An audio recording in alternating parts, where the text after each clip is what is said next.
Well, folks, the Premier League fails to shock us every single day that you watch Premier League football. You just don't expect news to come out. But the second Premier League manager has lost his job. We will speak about it. But I'm delighted to be joined by a fabulous guest who I had on, I think, 2 times last season for the predictions, but it's fantastic to get him back on. It is Brad Purkiss from A Matter of Opinion. How are you, Brad?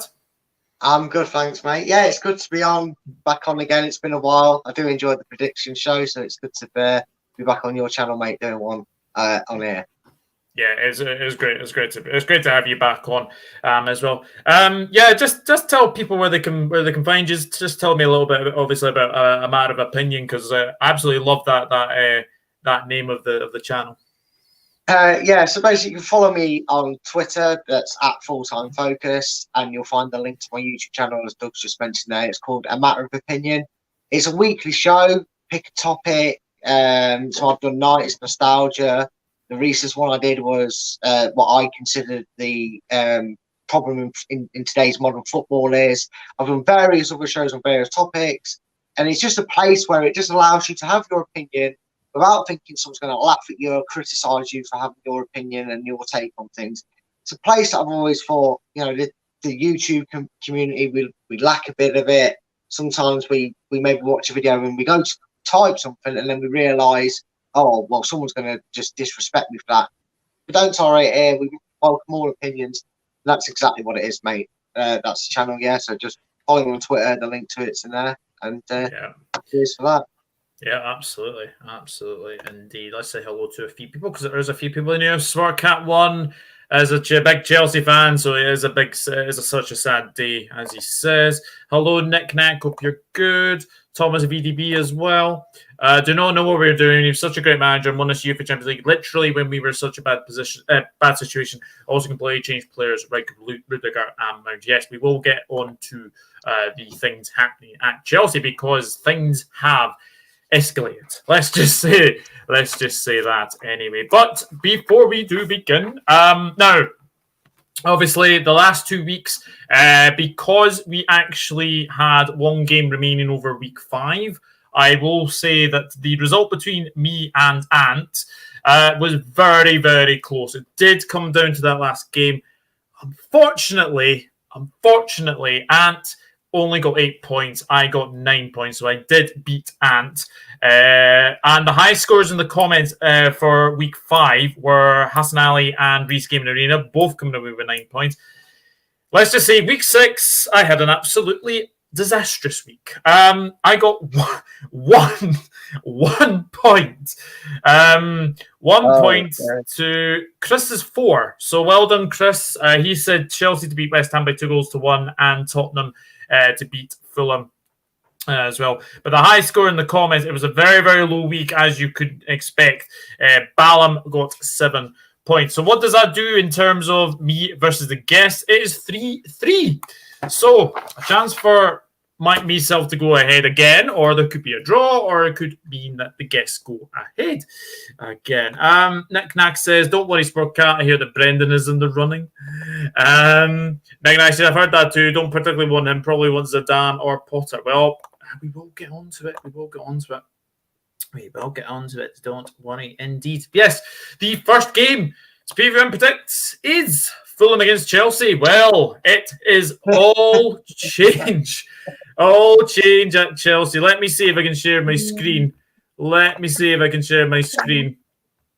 Because this is what happened. On behalf of everyone at Chelsea FC, the club would like to place on record its gratitude to Thomas and his staff for all their efforts during their time with the club. Thomas will rightly have a place in Chelsea's history after winning the Champions League, the Super Cup and Club World Cup in his time here. As the new ownership group reaches 100 days since taking over the club, and as it continues its hard work to take the club forward, the new owners believe it is the right time to make this transition. Chelsea's coaching staff will take charge of the team for training and the preparation of our upcoming matches as the club moves swiftly to appoint a new head coach. There will be no further comment until a new head coach appointment is made. Well, Brad, I mean, It's just happened so fast. Yeah, it has, and I know there's a few surprised Chelsea fans right here in your comments about it that aren't happy with it, and I can get that. From a neutral point of view, you look at Chelsea and I see some Chelsea fans moaning quite a bit about Tuchel and running results, and I know every fan base has that sort of group, and you just can't avoid it no matter who you support. But I was a bit like, okay, maybe they're just not enjoying the football he plays. But surely, from the outside looking in, you're getting in Champions League. You've won the Champions League.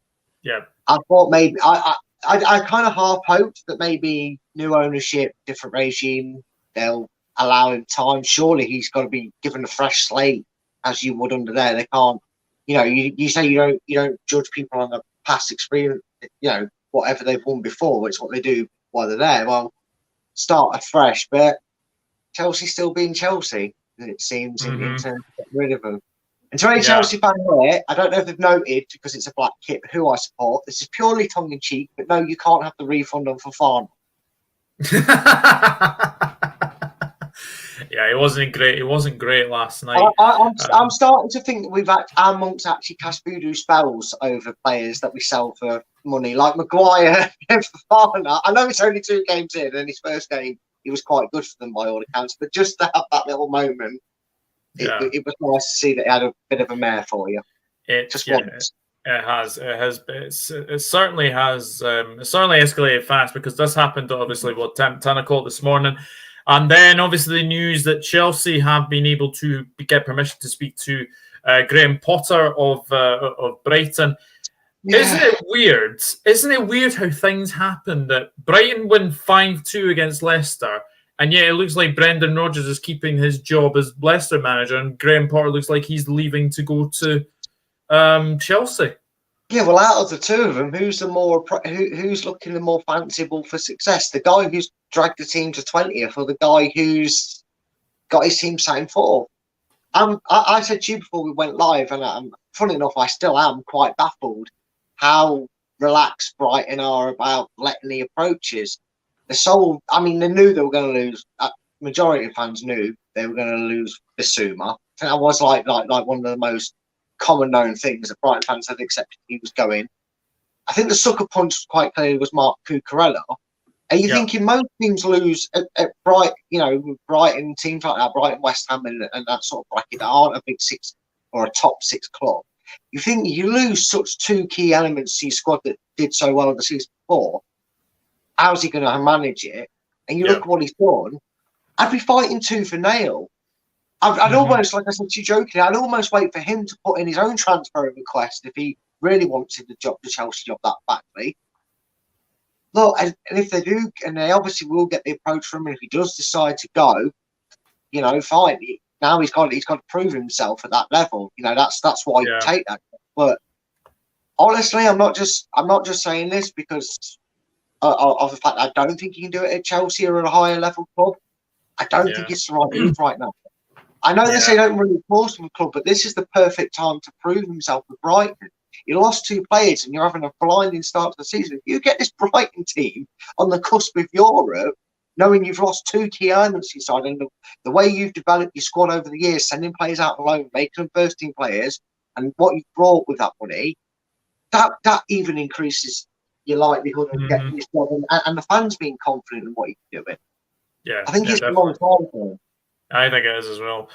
Nick says it's a surprise, not a massive surprise if Tuchel's gone. No. I think we need to be sort of expectancy that Chelsea would do this at some point. As well. Who will be the next to be sacked? Asked Gary. I'd have to say the game between Leicester City and Aston Villa. Whoever loses that gets sacked. I think whoever loses that game will get sacked. In my opinion, I'm giving no clue to my score prediction then. Big up, guys. Hope you're well. Thank you, John. Hope you're good. Good luck to Rangers as well in 30 minutes, I believe it is. They're playing Ajax as well. Nick said Rogers. Hello, Nicola. Just coming in to say hello. I'm very busy today. Not a problem. Thank you very much for tuning in. Also, good luck to Inter Milan tonight. You have the Bayern Munich. That's going to be some game. I'll obviously be watching Liverpool at that point anyway.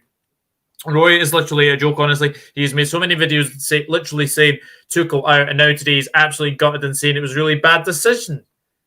Well, you've got to make your mind up there. You know, you've got to make your mind up. If you're happy that the manager's gone, then like if you were Tuchel out, then you would be happy at him being out. You wouldn't be gutted that that's a really, really bad decision.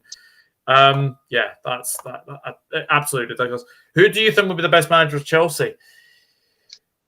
Of the names that were mentioned that I've seen sort of linked, I'm not sure Graham Potter is.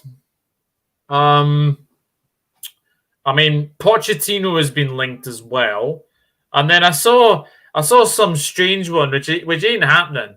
Ange Postecoglou from Celtic. That is definitely not happening.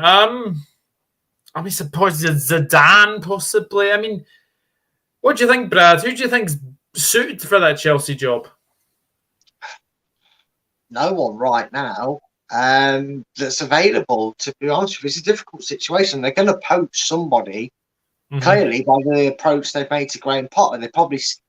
And I hate it because I know what it's like to, being a club that's always tagged us as an easier target in some senses, but it's easier to lure Graham Potter away when he's doing really well and proving myself as well as others wrong that he clearly can really manage well at this level, whatever he's got in front of him.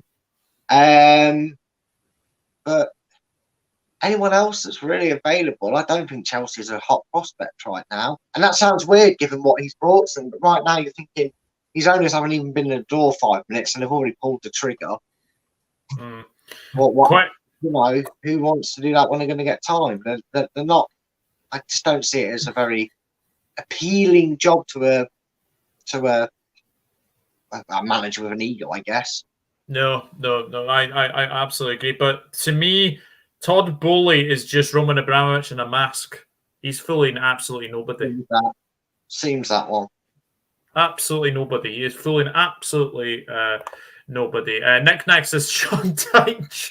No, definitely not. Not Potter. He's too good and wholesome to be tarnished. But a club like Chelsea, yes, absolutely agree with that. I kind of want Zidane to Sport Cup 1. If we've learned anything about Ted Bowley over the last 100 days, he's going to go hell for leather for Zidane. Possibly. Lots of England fans want Potter to be future England manager. If that happens, I think Potter will need some experience at a big club like Chelsea if he wants to do well for England.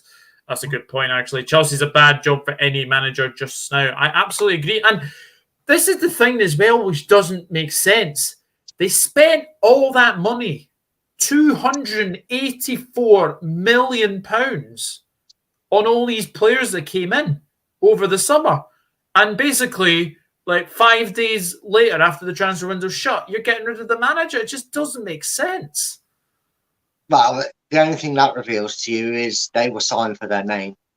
Then they were signed because they were fancy and hot off the press. And this American man, he wants to do that because that's how they do their business over here.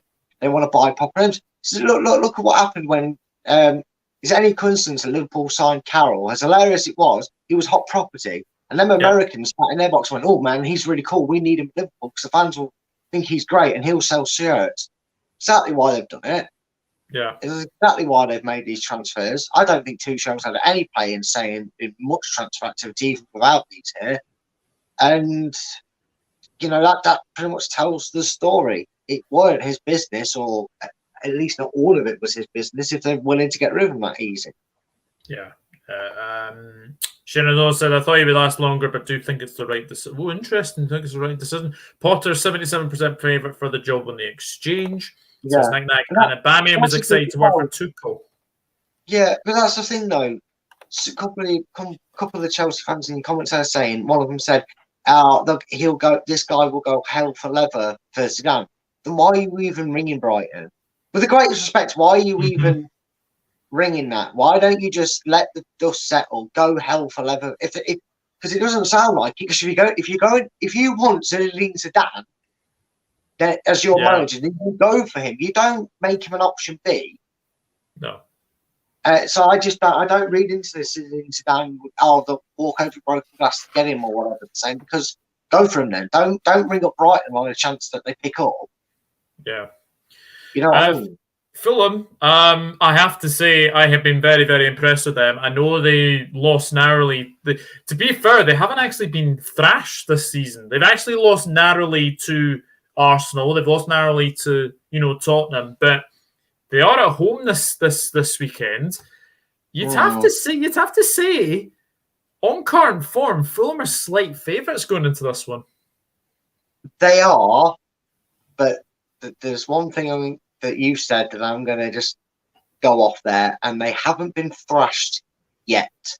Yes, yeah. Haven't been thrashed yet, and it's a funny old game, this sport. And the reason we use that cliche so much as a saying is because Tuchel goes, there's a cloud of dust or bad storm coming in over Chelsea all of a sudden with all that's just happened, the shock news. It could be Graham Potter, it could be Zidane, it could be Neil Warnock by next week. We don't know really. We're all the ridiculous rumours and that are flying around right now. Not nice, is it, Chelsea? Sorry, I'm not being petty. I just want to get it on. I just want to have a little bit of a jibe because of Wesley Fofana, but I can't. I only mean it in jest anyway. But no, wouldn't it be just the way of this sort of thing, though, that now Chelsea go and give Fulham a thrashing? It could be. I'm sticking with my prediction I had earlier. I had 2 on Fulham. I'm gonna go for Fulham to beat Chelsea. I actually can't remember the last time Fulham beat Chelsea. I think it's going way back. That'd gotta be mid 2000s if they did it then, wouldn't it? Because it wouldn't be anywhere before that. God, yeah. Yeah, I think it is. I think it could be. Let me double check. But what are you going for Fulham against Chelsea? I'm going for a bit of a thrashing. I think that's going to happen. It's literally, to me, it's going to go one or two ways. It's either the score you're predicted, or hopefully for me, the score I'm going to predict, and that's 4-0 Chelsea. I think they're going to come out to make a message to whoever's their next bosses. They're going to want to impress, because I think this guy's also willing to get rid of players if they don't do their jobs intended. Well, we've seen that. Yeah, Fulham's last victory against Chelsea, funnily enough, came at Craven Cottage, 19th of March 2006. So I think I think they are due a victory. Yeah, I think they are due a victory over their West London rivals. And if I'm being honest, I think what better time to play Chelsea. But I do kind of agree. I do kind of agree with you that it could be one of those ones where Fulham's good form continues and they continue to play well and win that, or Chelsea will give them a bit of a thrashing, but we will see anyway. Part of success has come from developing young players, not managing overpaid massive egos. That is very, very true. Sportcast 1 says, just fed up at this moment. Fulham 2, Chelsea 1 he's going for, so same as me. Marco Silva would make a great Everton manager. Yeah, Rob, I know he has managed Everton before, remember. I think that's a bit of sarcasm. That's what I reckon. Fulham 2, Chelsea 1. Hello, Daz. Hope you're good, mate. Fulham 3, Chelsea 1.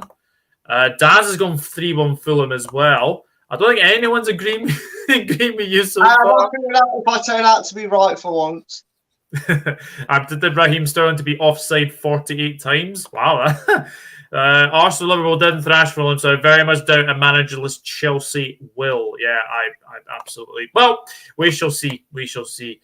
Anyway, but that's obviously Fulham, Chelsea, and we'll obviously speak about Bournemouth against Brighton, because both of these sides had very good wins, and Bournemouth in particular, Brad. 2-0 down against Forest, and they come back and win 3-2.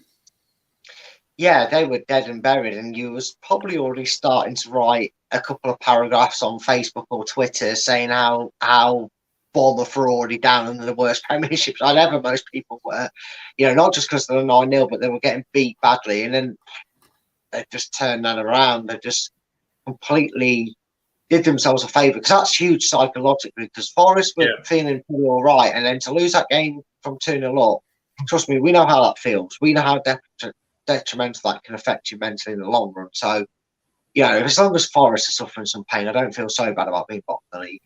And then, like you say, it seems to be the more you tear the chunks out of Brighton, the better they get. I just wonder if this Graham Potter thing will be a step too far. I'm going to go off the basis that he's still the manager, and that's not the case. And I'm going to say that Brighton nicked this 2-1. 2-1. Yeah, I mean, I have to say, and I know it's difficult, obviously, speaking about Brighton beating Leicester 5-2, but you just have to say Brighton were just something else in that second half. Oh yeah, I mean, first of all, that McAllister was robbed of a hat trick. If that whoever it was who stuck his foot in there, if he doesn't do that, he's robbed of a hat trick and a goal of the season contender. Oh, it's a wonderful goal. Yeah. And you know what? Brighton deserved it. They were meticulous. They exploited every weakness that we'd shown in the first 5 games of the season and deserved everything they got. In fact, they'll probably be frustrated that they conceded 2 goals from the only bits of decent play that we created throughout the 90-odd minutes. And that's what I mean. It just adds more credit to their season. So I just hope, in a way, that if Potter does go, it doesn't affect them, because you do then look at the fans that have enjoyed it and they get seeing it tear apart. It can't be easy. So yeah, I've gone 2-0 Brighton. I think they will. I think they'll win pretty comfortably. Being honest. Here we go. Who would be Brighton manager? Potter comes to Chelsea. I would say Bielsa. No. Definitely not. They've got too much sense to hire someone like Bielsa there. I mean, I've seen Poch to Brighton in the comments, and I'm not sure. I don't know if that would be a wise move either. Maybe, could be. I mean, he's worth. He knows how to get a lot of useless things together and getting them doing well. Look what he did at Tottenham. He might be able to do that with a decent squad like Brighton. That's just, I'm just trying to think who's available at the moment. That's the problem. That's the problem. The generation of change. We've moved on from a set of managers, and now we've got this new generation. What's his name? Who was the Huddersfield manager a couple of years ago? What was his name? Oh, you don't mean the guy who for Wagner? He's available. Yeah. I think David Wagner would be a very good choice. I've always said this about Wagner when I saw him. He looks like a substitute science teacher. And a miserable one at that. But no, you're right. He is a choice, and he has got some form of experience. They're in a catch-22. They'll be hoping, obviously, he turns them down. Obviously, the longer it goes on without any news, is probably good news to Brighton fans, but it's also concerning that he hasn't just immediately turned around and gone, look, not now, the season started, I've got a job to do, talk to me in the summer, But if they do lose them, which it sounds like they're going to, it's who's available or who they're going to be able to attract to the club. I mean, would the manager who's been sacked, because I'm not going to butcher names, the guy who's been sacked from Leipzig, would he see Brighton as an open door? Tedesco, yeah, he was sacked today as well. Yeah, I mean, would he fancy a Premier League job? It's an opportunity. If he helps, even if they stumbled over the line with him in charge in terms of holding on to a European spot, he'd still have a treasured 8-month job there if he was managed to do it. Might not be the Brighton way, but it's a very very good suggestion for sure. Great time for Bournemouth if Porter goes. I still think Brighton should be too strong for Bournemouth anyway. Big up Douglas and Brad. Poch, I think, will be the new manager of Chelsea. Interesting. Poch the Brighton. Hello, Ravi. Hope you're good. As well. Bournemouth 2, Brighton 1 says Nick Knack. That's interesting. I'm not a Brighton fan, so no idea who will be best. As Shane says about the Leipzig manager who got sacked. Yeah, Domenico Tedesco. I don't know a lot about him, if I'm being honest, but Jesse Marsh went from Leipzig to Leeds, so could happen. Bournemouth 1, Brighton 3. Scott Park, no, I don't think so.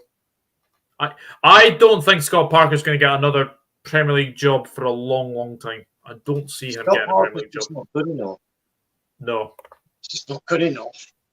But Ryan will probably plan for Potter's departure because they're that kind of club. That is very, very true. And Shane is going 2-0 to Brighton. Guys, if you are enjoying the stream, please remember to like, share, and subscribe. Go over and check out A Matter of Opinion as well. Here we go. Leicester City against Aston Villa. This game is being dubbed as El Sakiko. For, well, many two ways. Leicester City coming off the back of a 5-2 defeat to Brighton. Aston Villa getting a very good 1-1 draw with Manchester City. But should it have been all three? It should have been. Should have been. But, Brad, what the hell is going on at Leicester? Where do I start and how long we got? Because this could be a long show or a short show, depending on how long you want to answer the question for. Lots of speculation, lots of words and not a lot of actions in terms of lots of players saying the same stuff when they get interviewed, the managers saying the same stuff because the same problems are there, and there's been clarity but no real clarity. There's this money issue in terms of the financial fair play, and there's news, then we go into a game where a defender don't want to play. Then we've got a player that we want to play, but he hasn't registered. But apparently that's been sorted today, so he can play this weekend. We haven't had players playing in right positions. We've had a midfielder at the back. You've had every excuse the football club could use and actually have legitimacy to use them. And that's what's going on wrong at Leicester at the moment. Brendan Rodgers' issue in terms of tactics and the way he likes to methodically build up the play has been an issue for a while. That's a stank that hasn't gone away for about 8-9 months. But these problems on top have all just piled on us in the last couple of months. And it's just not helped. We need some clarity. We need a clearing result. We need something to latch onto for this squad to find that positive and that boost in confidence to get the season going and put this disastrous 6 games behind us. Yeah. It's just, I mean, I look at the decision to let Casper go, and I think he kind of wanted to. It was very, very sad the way he left, actually. I think deserves a testimony. He's been there, 12 years. The Fofana stuff, it's not been great anyway. But he was a petulant little brat. So, glad to obviously get rid of him as well. The transfer business, I mean, Vase, I think he'll probably make his debut for this game. And now there's more talk that Soyuncu could be leaving as well. Yeah, Soyuncu was like a random case back in January of last season, and he's never got his head straight since. I think he lost his place to Amati because he came off that back of that torrid Euros. Yeah. I mean, that's not what you want. I mean, his head was on his arse from the way it ended with Leicester the season before that, and the way his, and he couldn't get it right. He was having a defensive partner every day of the week at the training ground and on match days. So, it was one time after another. It was like random as hell Real Madrid rumour that wouldn't go away through January, and he's never had his head straight since. Like I said, he also lost his place to Amate as a centre-back and hasn't regained it back. That's the last of the players that haven't had the head in the game to leave. So hopefully he will go to Besiktas on this loan or whatever it is, because obviously the Turkish window is still open. But it's just one of them where the rest of the lads now need to come together. They need to really focus on this game. The manager needs to swallow his stubborn pride and work together with his lads. The Casper thing is a little bit of a dent, and I don't like the way Danny Ward's been thrown under the bus. Yes, he's made some bad decisions, and I've criticised his goalkeeping and positioning and that, being an old goal himself. It's a force of habit, it's what we do. But overall, I also remember Casper wasn't the greatest when he first started. That's true. I remember that as well. And to be fair, you've got to remember, right? You talk about, he will get some form of testimony at some point after, maybe when he's tired, he'll come back and have an off-season game beyond close doors. And he'll always be close to many people at Leicester. But the thing is, Leicester were only willing to see him as their number one for another season. They weren't willing to offer him a 2-3 year deal on the money he was on because he's 36 soon. And I know we're going to say Vardy, but we're seeing Vardy can still do it. This is that turning year for him to drop to the bench for the next 2 years, which is why he only signed a 2-year deal. Because he's got a bit more of a role. Casper wants first team football. Nice came in and went, is Casper available? And they went, not really. They went, well, we would offer you a 3-year deal. And he's gone, well, I want to move. And we're not going to stand in the way of a club legend in terms of that, because he has dedicated 11 seasons. He was more than prepared for season 12, because he even tweeted saying 12 years, let it begin. And obviously, moved on. He wanted to secure his future to be a number one for long enough, as keepers do, because obviously keepers have a prolonged career. He still feels he's good enough to be doing that at a top level at 38. We've got a 26-year-old Welsh international in goal who needs the confidence and needs a better defence in front of him. Hopefully, the new number 3 sorts that, but time will tell. Hello, Del Boy. Hope you're good. Sparka1 says he just subbed to your channel, Brad. That's good. Leicester 2, Aston Villa 2, says Nick Knack. Brad, are you Rodgers out yet? Oh, I'm very much I'm absolutely out of it. I've been saying for a while that his stubbornness is going to get him the sack, and I'm just wanting him out. But I'm one of them that I don't want my team to lose just so he gets a sack. And if he turns us around and gets us back on form, then I'm going to be back on board with what Rodgers is doing. But as of right now, I'm fed up with it, and I'm very much on the case of just take the risk, take the 10 million risk before it suddenly becomes 110 million risk, because we're in the bottom 3 come April. You know what I mean? I'd rather take that risk and try and sort it now. Absolutely. Ward doesn't seem up to the job. Could be Leicester's biggest weakness this season. It's going to be. He's never played Premier League football to this season, despite joining us for a while. He might be older than 26. I might be remembering the age that he joined us at from Liverpool. I know we got it from you guys. But he distributes the ball better than Casper could. He has a more accurate kicking action as well as his throwing action than Casper did. It's the things that we've bemoaned Casper for. He kick it out of play or to an opposition.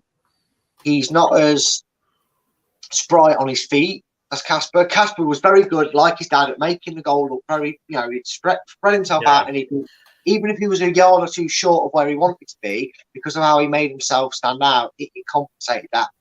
But Danny Ward will get that with experience, playing more and developing under Mike Stow more with the number 1 training. He'll get more intensified on it. He just needs the time. He'll settle. And to be honest with you, right now, I take being a mid-table club, and that's probably the level he could get to by the end of the season, and then we can work on him. He just needs a bit more time. He is going to be a weak link, and you can see the teams maybe trying to exploit that by shooting from distance. They're just going in the top corner as well, which isn't helping his score. Wow. Sportcat with some breaking news. Apparently, Brighton Palace next weekend's been postponed due to a rail strike. Wow. I mean, that's way in advance, isn't it? To cancel a game. That is, They've obviously looked into that, and obviously, people getting back from, Brighton to like South London and all this for Palace fans. Well done, the Premier League. Well done for real. Can't they just put some buses on? And yes, it's on BBC Sport.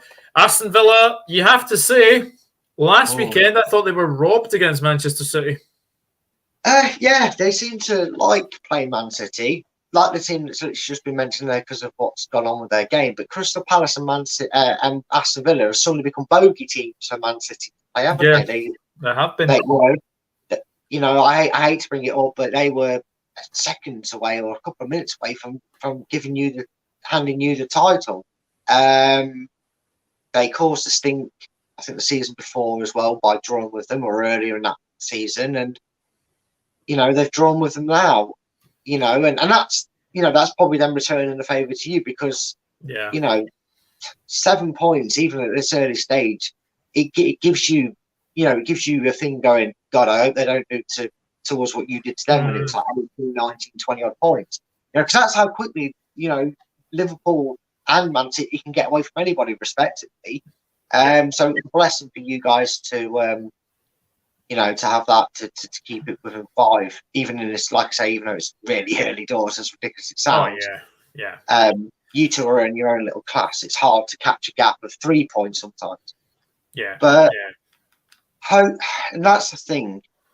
Out of all the times Man City could have stuttered, Leicester fans were probably playing that they would go and do what they did to Forest and put 3 or 4, maybe 5 or 6 past them, up to the Forest score, and they didn't. And with everything that's going on at Leicester, I know Gerrard's got a bit of the same bloomer over his head, which I think is a bit more bizarre than most. Because again, he's been heavily backed as well. Yeah.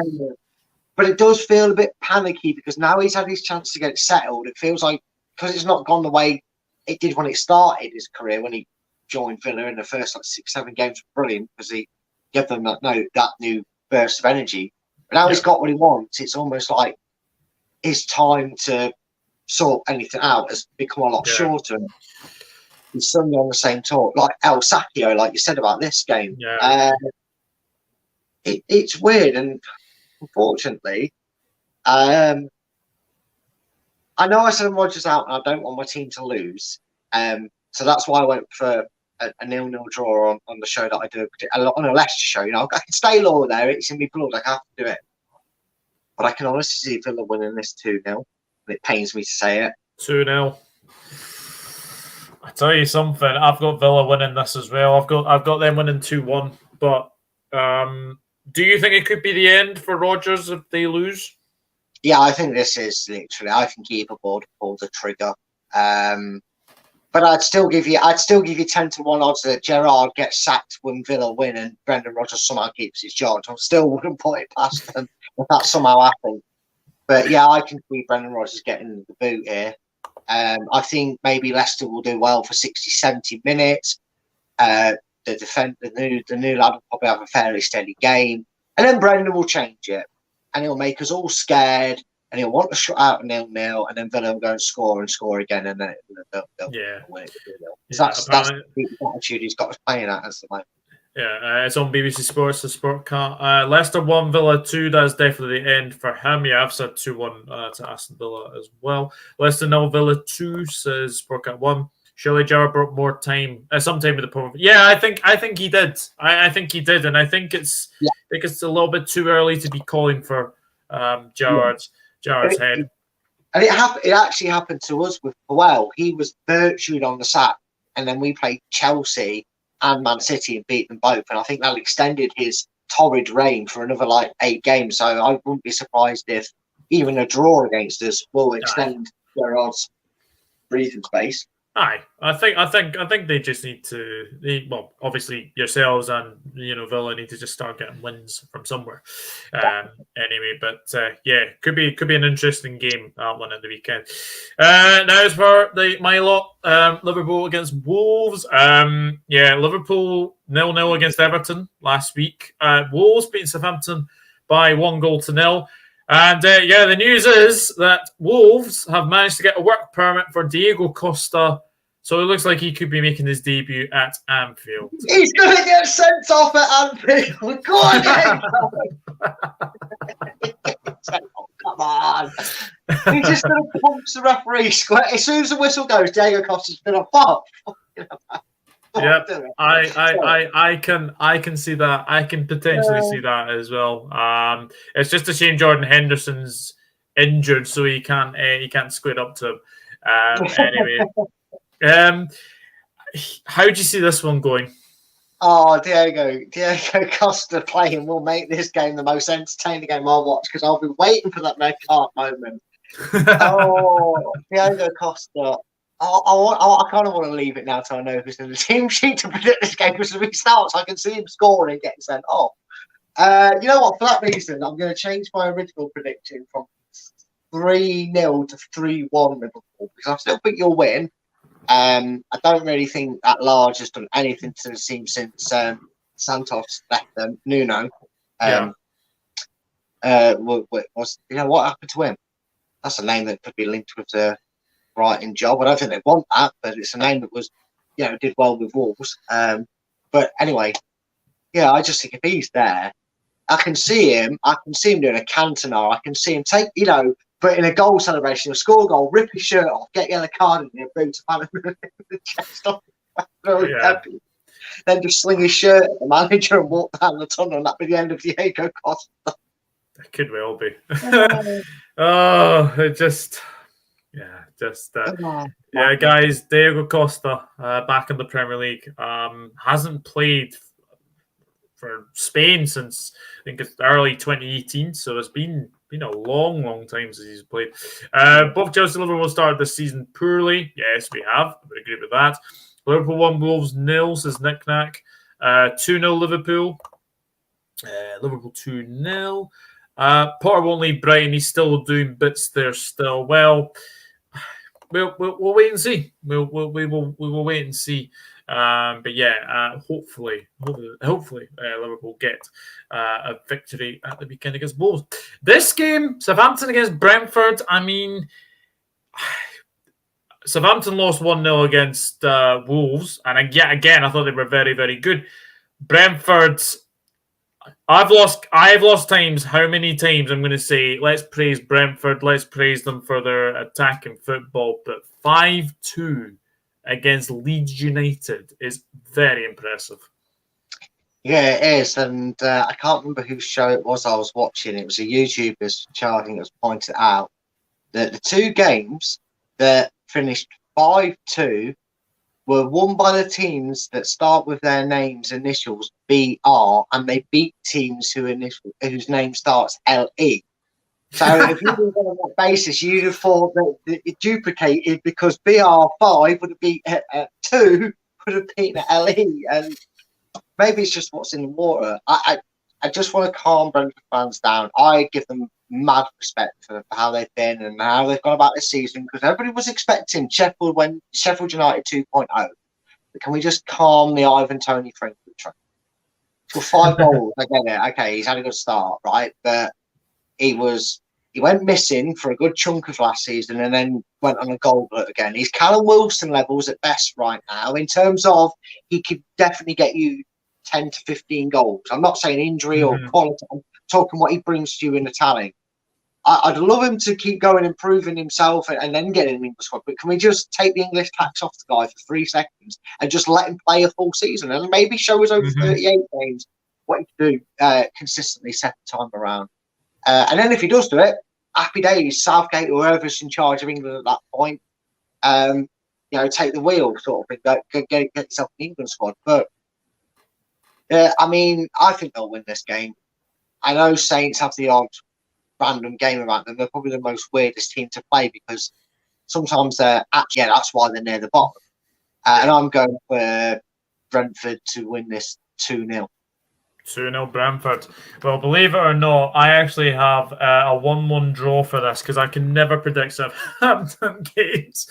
I can never predict them. Like, if you predict them to win, they lose. If you predict them to draw, they either lose or win. And then if you predict them to lose, they go on and win. It's weird.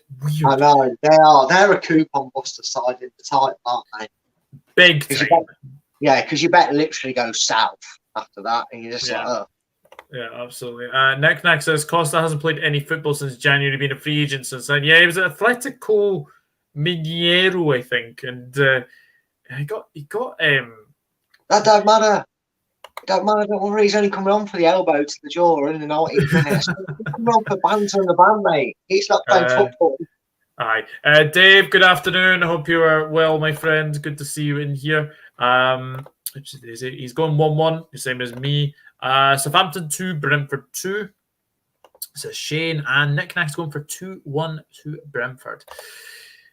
Oh my days. Saturday night football. If you're doing anything else than watching this game, OMG. Manchester City against Tottenham. Man City versus their bogey side, it has to be said, because Tottenham did the double over Manchester City last season. Holland versus Kane. Man City are, well, I know they drew 1-1 last week. Well, obviously, Aston Villa. Tottenham going really well under Conte, 3-1 in the end against against Fulham, but this is a sort of game that you just look forward to watch because, as we say, Tottenham are definitely Manchester City's bogey side. Yeah, that they certainly are. In fact, they'll be probably a bit annoyed, and Man City fans alternatively relieved that Sterling doesn't play for Man City anymore, so there can't be no VAR goal ruled out in the 93rd minute for offside or something, because it always seems to involve VAR and Sterling. It always does. If it's anything good for Man City, it always goes wrong when it's involving Sterling. So, they'll probably go for that. But I can see goals in this game, but I don't, after kind of being harsh and kind of giving a stern talk to about Ivan Toney, I don't want to get carried away with how impervious Haaland's been because he's gone missing as well in games. Mm-hmm. Yeah, when defence play to his strengths, he's clearly knows what he's doing. So he pays so much money for him. That's kind of what they do. That's kind of why they warrant a price tag, no matter how old or young they are. But he's gone missing in games. He hasn't scored. He's not been rarely seeing much of the ball. So he is manageable. And maybe that's the more trying part for him in 6 months when he's settled in, and maybe he'll still have a good season if he's scoring goals every so often. But it'll be once teams figure him out and realise they can cope with him, that'll be interesting. But for now, I think he's still going to cause a bit of mischief. Tottenham have been organised. Conte, wants the pants in that relationship after they foolishly cast him aside for Nuno, to then beg him back on the hands and knees and everything in between. To go and manage them, and he's done right. He's brought players in. He's done well. He's got Kane working again because that could have gone south for them after he wanted to move. So they've done well, and they're doing well. You got to give credit, to be fair, to the other predecessors before him because they were chipping away at the rock wood and whatnot before Conte came along. But I think this is going to be another high-scoring game. Yeah, I do as well. Because I think all logic and defending just seems to just get dashed out of the top-story building when these two play, because there's always goals. 0-0, obviously, but I'm actually going for 4-2 to Man City. I think they break the curse of Tottenham, and they win. 4-2. Interesting. I am going to go for a City win. I've gone 3-2. I've gone for the exact same scoreline, but just the other way round from last season. I've just got that feeling that it's going to be one hell of a game to watch. And definitely sit down and watch that one as well. City 4, Spurs 2, Holland 2 goals, says Dave. Not on my own on that one, then, am I? No, definitely not. Man City 1, Spurs 1, says Sport Cat 1. Interesting. Man City 3, Tottenham 2. So Nick's going to do exactly the same as me. Doesn't matter if you go missing, only have 2 touches if you score 3. That is very, very true. Yeah, exactly. True. Man City 3, Tottenham 2, says Shane. So everyone seems to think that City are going to get the Spurs jinx off their back. Anyway, if there were home bankers, then I think this would be one of them. Arsenal against Everton. I mean, look, fair play to Everton to get a 0-0 draw with Liverpool last week. I thought, Van Dijk probably should have been sent off. Let's be honest, he should have been sent off. Should they've had the goal on another day? I think you probably get that goal. Obviously, they are doing automated offsides in the Champions League as well, which I think is a great idea. I think is to get rid of this bloody armpits and toenails offside. Yeah, it's absolutely ridiculous. But Arsenal did lose 3-1 against Manchester United, and obviously we'll go on to Manchester United shortly. But I was still impressed with Arsenal in that game. I know they kind of lost their way in the second half a little bit, but I know that they got the equaliser as well. But they gave Manchester United a really, really hard game, and I've been impressed with the way Arteta has been doing his business on the touchline. But if there was ever a game to bounce back, it would be this one. And I will say this now: I would not be surprised if Arsenal hammered Everton. I think it was 5-1 last season. 5-1 in the last game of the season, I think.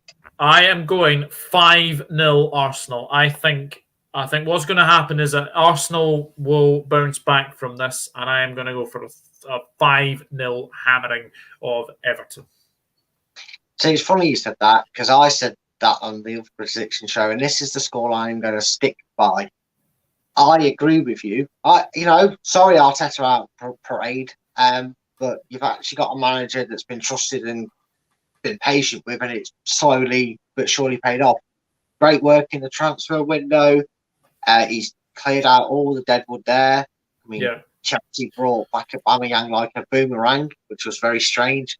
But they got rid of the deadwood, the high wage. He's got them playing good football, brought in very good, notable talent into the squad, and they are chock full of goals. I am not impressed by Frank Lampard as a manager at Premier League level. Funny enough, my last show there was a hot topic talking about the recent players that retire and go straight into a hot job. I'm not keen on it. I'm not saying there isn't success out there. There has been, but I'm just not keen on it myself. And I'm not impressed with Everton. They just don't impress me. I think they should. They really. I know it sounds horrible, but the way they were playing football, must have been counting every blessed star that they weren't playing Championship football this season, because they would have warranted it the way they were playing. And I'm going to go one better than you, mate. I honestly think Arsenal are going to put 6 past them. 6? 6-0? I think it's going to be a row. I think it's going to be a row. And you know what? This could be the game that you had Lampard's name to that list of 3 if Gerrard and Rodgers still have a job come the end of the weekend. Possibly. Wow, that is. I thought my 5-0 was pretty bold. Yes, we know that Dave. That is, that's quite something. But we have to applaud the Premier League for doing that. In fact, Arsenal 3, Everton 1. Arsenal 1, Everton 1, says Nick. 1-1. Oh, interesting. Don't mention VAR. We are coming on to Newcastle, and I want to have my say about that decision because it's absolutely ludicrous decision. 3-0 Arsenal, says Shane. It still hurts. I bet it does. Wow, that's bold. Yes, it is. Dan Milne, good evening, sir. You're going 3-2 to Arsenal. Despite not winning the game, Everton have impressed me. They will give Arsenal a game, in my opinion. Absolutely entitled to your opinion. Exactly, yeah. Absolutely. Now, West Ham against Newcastle United. West Ham are playing Steaua Bucharest in the Europa League. But let's talk about Newcastle, because they have been denied a legitimate goal against Palace. Now, I have no idea what made the referee to go over to the monitor and decide that wasn't a goal. First of all, Tyrick Mitchell has pushed Joe Willock into Guaita. So Joe Willock has got nowhere to go. He's got absolutely nowhere to go. He basically collides into Guaita. Him. And the ball's gone off Mitchell and has gone into the back of the net. Now, in my opinion, that's a legitimate goal. Or the other option is it's a penalty to Newcastle because Mitchell has completely fouled Willock, not looking at the ball. Willock's going into Guaita. Like, no way for Willock to go. It's absolutely ludicrous. And the thing is, as well, like this was like a first time referee. I think it was David Salisbury. I think his name is. He was actually doing pretty well up until that point, but that decision has kind of made all the headlines all about about the referee. And obviously, I think Lee Mason's been dropped by VAR. Like, Lee Mason was never a good ref anyway. So the fact that he's been dropped from VAR just says it all for me. Absolutely ludicrous. Newcastle should have the 3 points, and yet they've got 1. Yeah, they should have also buried a few of their chances they had. They had a lot of chances that game, and with the greatest respect, they shouldn't be reliant on the worst VAR decision I've seen to date. To my knowledge, that I've literally seen. So, some incidents might have been worse, but I might just never have seen them. But I don't doubt that they're angry and they deserve to be. It's an absolute joke. I've said this since it came into it. Why is football trying to play like the stupid cousin to VAR? Like what? It's not foreign. It's in every other sport, pretty much. It's necessary. Yeah. It's not a Ian bowling club, but it's in every sport in necessary connection to what it's needed. The NFL have it in America. We have it in tennis. We have it in cricket. Mm-hmm. It's two sports that most people find the most boring. Even realise it needed a bit of technology to clear up more than this. And why are we still playing like it's a stupid cousin? Like it's not, like it's rocket science. Like you need a master's degree to understand it. No, it's we pushed him. Well, then it's a penalty Newcastle, and we just award the goal because it ended up in the net. Well, we just give the goal. It's the most sense. It's just absolutely baffling that we're still acting like it's a brand new thing and nobody knows what to do with it. I mean, and also. West Ham were on the end of another ridiculous decision. Like Mendy has completely lost the ball. Where's Jared Bowen supposed to go? Where is he supposed to go? Like, honestly, I don't get why that one was disallowed. I just don't. Like, Jared Bowen has gone completely into Mendy. Like, he's got nowhere to go, but Mendy's dropped the ball. Cornet's gone round him, and he's finished very, very well. It's just... And I'll tell you why he's done what he's done. Sorry if I've cooked up there. Sorry. That's all right. And I hate it. Being a goalkeeper myself, I do hate it. I hate it because I just want to get up and get on with the game. Unless I kick, the only reason I'm staying on that ground is because I literally can't get up. People, and it's a goalkeeper trait. Ever since we've treated goalkeepers like the golden glass child, that we need to keep in bubble wrap, you're not allowed to touch them, because we had a goal scored against Chelsea. And Mendy did exactly the same. Now, yes, Harvey Barnes had to face him to head the ball in, but his complete focus was on the ball, and he doesn't move from his spot. Mendy comes rushing out, tries to punch the ball, completely fucks it, and gets the decision. He is a disgrace and a coward to goalkeepers, and abusing a rule that needs to be fixed, because goalkeepers should not get a leniency. He had no alternative. He didn't fucking hurt him. The only reason VAR, it's like when parents try and wean a child and they just let them cry it out. And it feels like VAR went, oh bless him, he won't stop crying about the player, let's check it then. And it's like, no, you've got to stop mummy cuddling goalkeepers. We need to just stop this. Oh, well, the goalkeepers, you can't do that. But goalkeepers get way too much protection. They get way too much protection. They weren't saying that when Vinnie Jones was getting shoved into the goalpost by bloody, shoving Neil Sullivan into a goalpost, and goalkeepers were getting pulled around and the shit. Let goalkeepers stop mummy cuddling them. Stop treating them as a favourite child. Because now every goalkeeper's doing it. Not just in England, Germany, France, they're all doing it. They're all pretending like he's broke his wrist and can never play football again. And the second VAR gives him a free kick, he can pick it up and bounce it 20 times. So he didn't hurt your hand that much, did he, mate?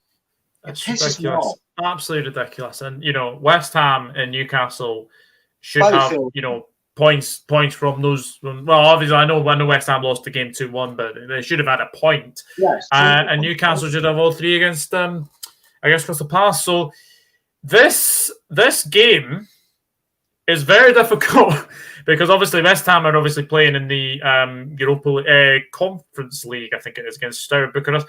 What a fall from grace Steaua Bucharest have had, by the way. Like they used to be like European winners all those years ago. But for me, I just feel Newcastle are going to be the much fresher team. And I'm actually going to go for them to sneak a 1-0 win over West Ham. Yeah, I think again another manager that kind of gone under the carpet of discussion is David Moyes' position at West Ham. They've not handled it this time around, have they? Compared to how impressive they handled league and European football. I know they got through their qualifiers comfortably and obviously have a game. So it just doesn't feel like they managed to get that early run start that maybe helped them last year. They haven't really got off the ground running like they did last year to have that momentum in Europa League. West Ham fans will know a lot more than I do. I'm just speculating from what I've seen, scattered around, sort of thing, on how they're doing. But they've not had the greatest of starts.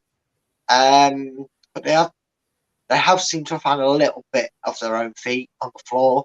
Yeah. But I'm with you. Newcastle look like one of them teams that are in that early Man City stage. They've brought in decent players and they're fair enough quality, but they ain't anywhere near where their end game is. They're not. they're not there, but they're going to be harder to beat. They're still going to have their upsets and slip ups, and Newcastle fans are going to have to bear with that, and I'm sure they will. Just as long as just because Mike Ashley's no longer there, I think they're still fine with that. But I agree with you. I think Newcastle will beat these. I'm going to say 2-0. I don't think it'll be any higher than that. I do think it'll go. Would be funny if both teams got a penalty that was clear that wasn't a penalty, wouldn't it? West Ham going to get a penalty. And that's how VAR try and match it out, knowing both them clubs. So probably give West Ham a goal knowing that, but sod it. We'll have Newcastle save the penalty. We'll have that in my game. Oh yeah, definitely. But we could be here all day for VAR. Anyway, 4-0 Arsenal, says Sport Cut 1. West Ham 1, Newcastle 2, says Dave. Obviously, David's a Newcastle fan, is obviously from his Motorsport Magpie. West Ham 0, Newcastle 0. I would say penalty, as I understand the argument, and the keeper was technically foul, so go back to the push. Yeah, exactly. West Ham 1, Newcastle 2, so Sport Cut 1. Nowhere in the rules does say goalkeepers get special protection. Nope, absolutely not. West Ham, the way they've treated it, isn't it? You know what I mean? The way they've treated it does come off that way, quite obviously. Aye. West Ham 2, Newcastle 2, says Shane. Ajax are 1-0 up on Rangers, apparently. So thank you for the update, Nick Knack. Let me just check who's actually scored. I mean, it's not been a good week for Rangers, has it? No, it has not. It has not. Edson Alvarez has scored for Ajax, and that was another one who was potentially on his way. And the other game is Eintracht Frankfurt 0, Sporting Lisbon 0 as well. So that's the early kickoffs in the Champions League. But we will go to a team that, well, they kind of turned their fortunes around. Manchester United, that's 4 wins in a row now for Erik ten Hag's men. Very good win against Arsenal. Crystal Palace, well, we've obviously spoken about Crystal Palace, Newcastle. But Manchester United, have you been impressed, Manchester United? I have. Again, they've taken the same sort of steps. It's amazing what happens when you dump Cristiano Ronaldo, all about him, on the bench, and you take that £80 million slabhead and put him on the bench, and you allow free structure. He's going to be trusted, and the players are going to want to perform for him. He's made fantastic signings for the club. Again, I'm not saying anything about the owners because I totally understand how they're being with the club. So not how they got the money, but he's been allowed to spend money of some form. Whoever it belongs to is a different argument, like I said. But he's got them up and running. It was never going to be plain sailing. And again, I think Manchester United fans, some will be waiting for it, and most have to just prepare themselves. But they are going to have a hiccup. They are going to have a few traits of old United come back. So you've got to be prepared for them. Some will be, like I said, like every club has, waiting in the wings to scream and shout and how bad and terrible somebody is and how it's the worst club ever or whatever. But they have impressed me. He's got them doing what he wants and he's been able to get the players in that he wants. Yeah. So it's all smooth sailing at Manchester right now, and it's going to be a hell of a game. I mean, yeah. I have to say, I've been very impressed with Crystal Palace, especially against the big clubs. I know they lost against Manchester City, but they showed that they can, battle against the big boys. And obviously Liverpool, they drew 1-1 at Anfield as well. Probably should have won that game as well. So, Zaha, he'll be wanting to. I don't think Zaha's kind of had that game yet against a former club that he's kind of just been the main man yet. I've not seen him like play against Manchester United, and I've not seen him sort of dominate football. So I think Zaha against Dalot, Martinez, Varane, I think is going to be very, very interesting. It's a really hard one to call because Manchester United's away form is not the best. Let's be honest, it is not the best. And obviously the last game they obviously beat you guys 1-0. But just something in the back of my mind just says I think they might slip up here. Just got a feeling they might slip up. I've gone 2-2. I've got a feeling Palace might get something in this game. Yeah, and this one does become a difficult one because even though Manchester United are impressive, like I also stated, they're also going to be due a hiccup. Mm-hmm. No, kind of like what I've said about a few clubs. You know, you can't just make that instant impact and have no creases to iron out. And for me, I can see a very close game. I don't know. Maybe VAR will make sure it happens, or there'll be a decision given that shouldn't be. Who knows? It's not like we've got technology and know how to use it to not ruin the moment. And I think it might. But with that being said, I do. You know, in contrast to my opinion, Vieira is one of them. 1 out of 10 succeed well from jumping from player to straight into the high end of managerial, malarkey with Crystal Palace. Crystal Palace, you can sneak and say what you like about them as a club, but they're a Premier League side, and he's getting a well-paid wage doing the job, and he's proving that you can do it. Maybe if it might only be 1 out of 10, but if you're willing to take that chance, one will do enough work and be genuinely good enough. And he's made them tough. Like we've said before, they play against a Man City and it's not a 3-4 niller every time like it used to be. They go there and they beat them, and they go there and they cause upsets. And this game is going to be very tough. Unfortunately, I don't think the way Ten Hag goes about his business, the way this Manchester United side plays, I don't think they get a sniff at it. I don't think Zaha gets a chance to shine because they're not going to play. I watched them play, and all right, they didn't even have to take the handbrake off the beaters with how easy we made it for them. But the way they play their football, they're not going to leave the space for him to get in behind and attack like that. That's where he strikes best, out on the wing. And I think Manchester United, they'll win this one 2-0. I think it'll be late goals. Yeah, I think it'll be late goals, but it will come to 2-0 Manchester United. Very, very interesting. Let's see what some of you are saying for this one. Palace 1, Manchester United 3, says Dave. Alvarez from a corner. The Rangers defenders ducked out of the way instead of defending the ball. And Jesus Christ, that's very bad defending. Palace 2, Manchester United 2, says Nick Next was the same as me. Palace 1, Manchester United 2, says Shane. Very, very interesting. We do have a Monday night football.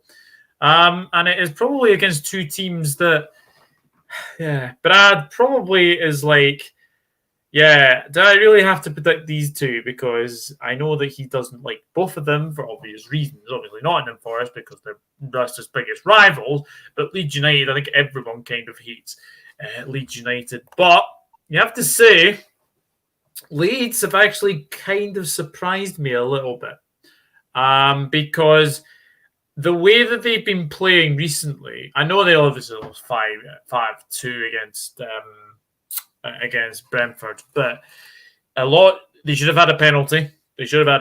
And Jesse Marsh was sent off. I've not heard anything if Jesse Marsh is banned from the touchline this weekend or anything like that. Forest, how can you lose from being 2-0 up and then losing 3-2? And this is the thing. 22 players in the window this season is weird. But Leeds, I mean, they have lost players, but they have got that new Italian boy that might play.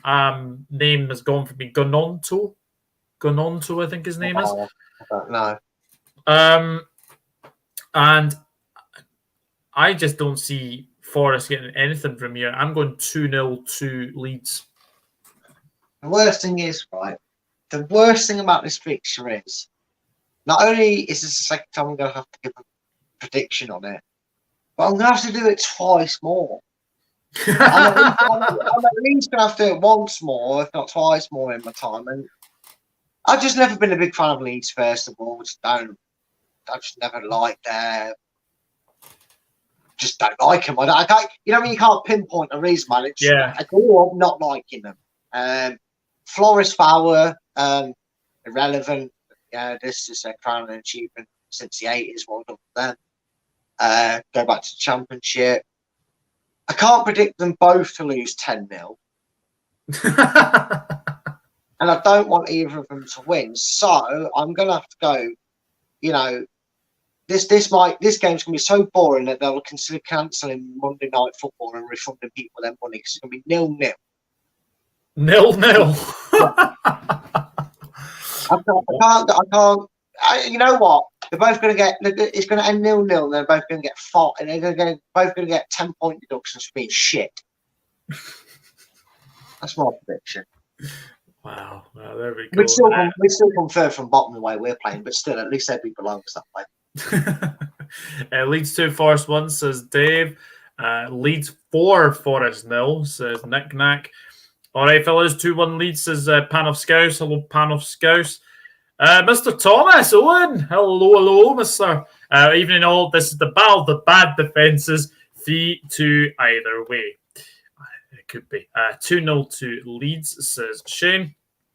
And Owen has said Wilfred Gononto is supposed to be a talent. He is supposed to be a talent. And it will be interesting to see if he can get. And Akinbaye was supposed to be a good purchase for $5 million from Wolves. Yeah, the less said about that one, the better. Yeah, that's just painful for me to just never get ahead of yourself. Dave said won't have to predict the next season when Leicester in the Championship. Yay! I don't care either way.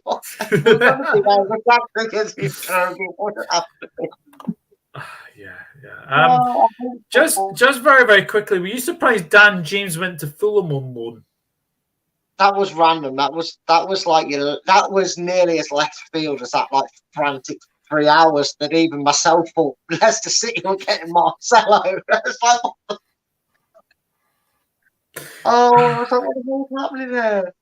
I mean, it sent me back to Sven-Göran Eriksson days when we got linked with Beckham and Rivaldo on the same back page. So I remember at school we used to have like a Leicester Mercury stand, and it would show the front page and the back page.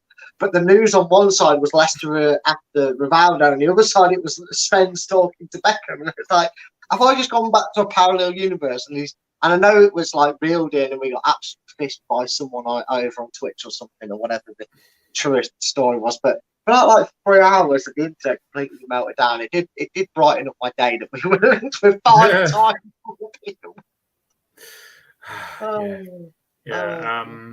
I've just checked the scores. It's still 1-0 to Ajax at the moment, and it still goes in Frankfurt as they're playing Sporting Lisbon as well. But guys, just obviously before we go, obviously get your predictions down in the comments for obviously the following games that are going across the bottom of your screen.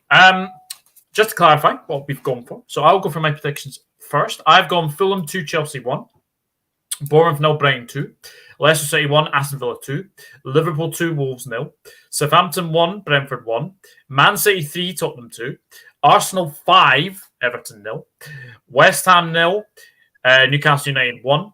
Crystal Palace 2, Manchester United 2. And Leeds United 2, Nottingham Forest 0. Brad has gone Fulham 0, Chelsea 4. Bournemouth 1, Brighton 2. Leicester 0, Aston Villa 2. Liverpool 3, Wolves 1. And he has got a good reason for that because he thinks Diego Costa might score and then get himself sent off, which would be hilarious. 2-0 to Brentford. 4-2 Manchester City. 6-0 Arsenal against Everton. 2-0 Newcastle against West Ham. 2-0 Manchester United against Crystal Palace.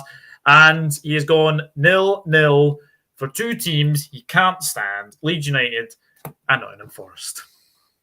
So there we are, ladies and gentlemen. Thank you very much for watching another prediction stream. It has been fantastic to do another one of these. I really do enjoy doing these. Brad, thank you very much for coming on. And should be very interesting game week anyway. But tell the people again where they can find you. First of all, thanks for having me on. I've always enjoyed a good show on this, and I do love the predictions one. So if you're new, subscribe here first. But you can find me on Twitter at Full-Time Focus. That's the best place to follow me, where I like to ramble a lot of rubbish. But my YouTube channel, A Matter of Opinion, the link, and you click on that. It's a show. It's exactly what it says on tin. It allows you to come have your opinion, on any topic that we're discussing that week. I do it every Thursday, 8 p.m. So yeah, follow me on Twitter. The link's in the bio there. Click that, and thanks again for having me on, mate. I appreciate it. My absolute pleasure. My absolute pleasure. And as Owen says, thanks, guys. Not a problem, Owen, as well. Well, enjoy the football at the weekend. There's some big games. Obviously, West London derby between Fulham and Chelsea. That should be interesting as well. Manchester City, Tottenham. Oh my days, what a game that is going to be. Leicester City, Aston Villa, of course. And then, yeah, Leeds United, Nottingham Forest. I think Brad will be avoiding that one for sure. I've got some snails to watch in a race that day. I think that'll be more exciting, probably. Anyway, but guys, thank you very much for watching another one. And yeah, week 8 next week, and then the dreaded international break after that. Yeah, international break in bloody September. Good night.